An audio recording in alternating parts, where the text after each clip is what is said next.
Auzubillahiminash-shaytanir-rajeem. Bismillahir-Rahmanir-Rahim. Assalamualaikum. My name is Simran Asim. My roll number is 22 and my department is BS Biotechnology. And the topic of my presentation is testing methods of lipstick in laboratory. So first of all, let me tell you what is lipstick. Before going to the main topic, let me tell you what is lipstick.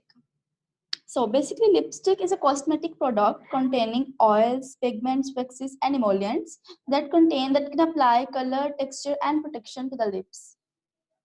Then move to our main topic, which is testing methods of lipstick in laboratory.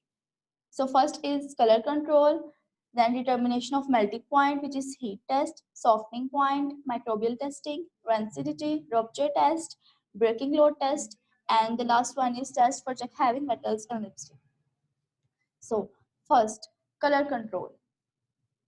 So basically, color control of lipstick is critical and one only has to see the range of color available from the manufacturer to be aware of this. The dispersion of the pigment is checked stringently when a new batch is manufactured, and the color must be carefully controlled when the lipstick mass is reheated. Colorimetric equipment is used to provide some control on the shades of lipstick. This equipment gives a numerical reading of the shade when mixed, so it can identically match previous batches. Matching of reheated batches is done visually, so careful time and environment controls are placed on a lipstick mass when it is not immediately used. So the second one is determination of melting point, which is heat test also. The lipstick base should have melting point between 55 to 75 degrees C. The method is sample approximately 50 mg, melt and fill into a glass capillary tube open on both the ends. Cool the capillary tube with ice for 2 hours. Fasten the capillary tube to a thermometer. Place a beaker full of water on a heating plate with a magnetic stirrer. Start heating and stirring slow and fixed speed. Then the temperature at which material moves along the capillary tube is considered its melting point. This is the diagram of determination of melting point. Then next, which is softening point. So a lipstick should withstand the range of conditions to which it will subject it in the consumer's handbag. It should be resistant to varying temperature and be just as easy to apply in the hot as in cold weather.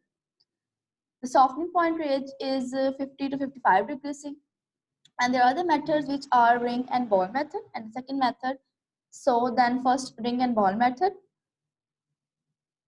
Ring and ball method. A ring or sport orifice is taken and the lipstick to be tested is inserted into it. Extra mass above and below the orifice is moved using a sharp blade, leaving a tablet of lipstick fitted into the ring. This is placed in refrigerator 60 degrees C for about 10 minutes only. A ring is tied onto a stand or bar. Then the second method,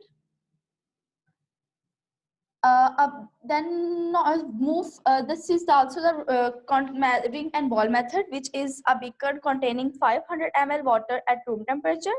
Is placed on a hot plate having a magnetic stirrer. A steel ball is delicately placed on the lipstick tablet. The bar is with sport is inserted into the beaker till it submerges into it. Then heat and slow agitation is then begun. Temperature is monitored using a thermometer. So the temperature at which lipstick mass and steel balls are loosened and falls to the bottom of the beaker as a softening point. Then the second method. There is another method of softening point, which is the whole lipstick along with its stand is kept in a long flat bottom tube. Care should be taken that the lipstick is in protruded position and the bulb of the thermometer just touches the lipstick mass. Place this setup in a 1 liter beaker filled with water to a level 1 centimeter above the upper of the protruding lipstick. Start heating water very slowly, 1 to 2 degrees C or minute. The temperature at which the lipstick starts bending and deforming from its shape is the softening point. Then microbial testing of lipstick. So first cause is contamination of raw materials, mold, storage kettles, or lipstick container can lead to microbial growth. The test consists of plating non-mass of a sample onto cultured media, specifically suitable for the growth of bacteria and fungi, incubating them for a specified period to permit the development of real colonies for counting. The limit is not more than 100 gram. The next, which is rancidity. Rancidification is the decomposition of fats, oils, and other lipids by hydrolysis or oxidation, is the oxidation of castor oil or other waxy or apodial ingredients. It leads to obnoxious odor, bad taste, and sticky products, and sometimes change of color of the product. Testing of rancidity can be done by determining its peroxide number. Then breaking load test of lipstick. The test is to find out the value of maximum load that a lipstick can withstand before it breaks. The protrude lipstick salt is subjected to a number of weights hanging from it. The weight at which the lipstick breaks is its breaking load. Weights can be replaced by using increments of water from a burette. Then next is rupture test. Basically in the rupture test, the lipstick is placed into two holders in the extended position. Weight is added to the holder on the lipstick portion at 30-second intervals until the lipstick ruptures. The pressure required to rupture the lipstick is checked against the manufacturer's standards. Since there are no industry standard for these tests, each manufacturer sets its own parameters. Then the next test, which is test for checking heavy metals in lipstick. So first of all, apply your lipstick on the shiny sides of a piece of aluminum foil.